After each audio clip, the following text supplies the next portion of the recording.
পুকুরের মাছ হারভেস্ট করা হয়েছে, এখন একটু সার দিতে হবে খোল দিয়া।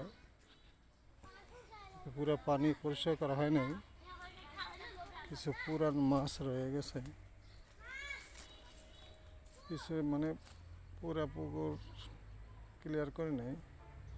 এখনো 3 ফিট 3.5 ফিট পানি আছে, তো কিছু পুরান মাছ রয়ে গেছে, এটার সাথে আবার কিছু নতুন করে মাছ ছাড়তে হবে।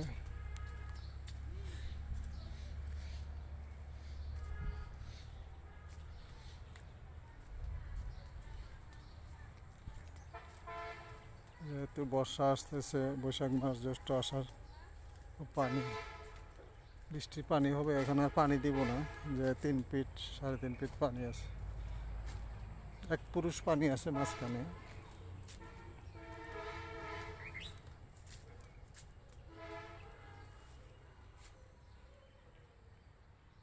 মাছ আছে এখানে, অনেক মাছ দেখা যাচ্ছে, নাড়াচাড়া করতেছে।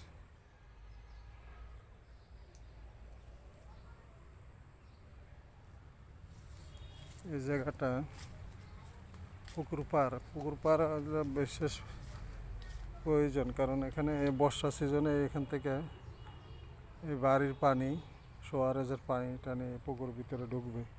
এই জায়গাটা গত বছর নেট দেওয়া ছিল। প্রায় 150-200 মিটার এই পুকুর পাড়, দুই দিক দিয়ে এই যে কচুরিপানা ছোট পানাগুলো, এগুলো মারাত্মক অবস্থা। এগুলো সুযোগ পাইলে 1 মাসে পুকুর ভরে যাবে। এই পানাগুলো পরিষ্কার করা হয়েছে।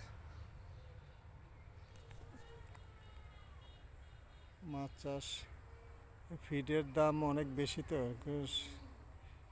অথচ সরকার এর দিক দিয়ে কোনো নজর নাই। ফিডের যে বর্তমান বাজার মূল্য, তাতে মাছের ব্যবসায়ীদের জন্য তেমন একটা লাভবান হচ্ছে না।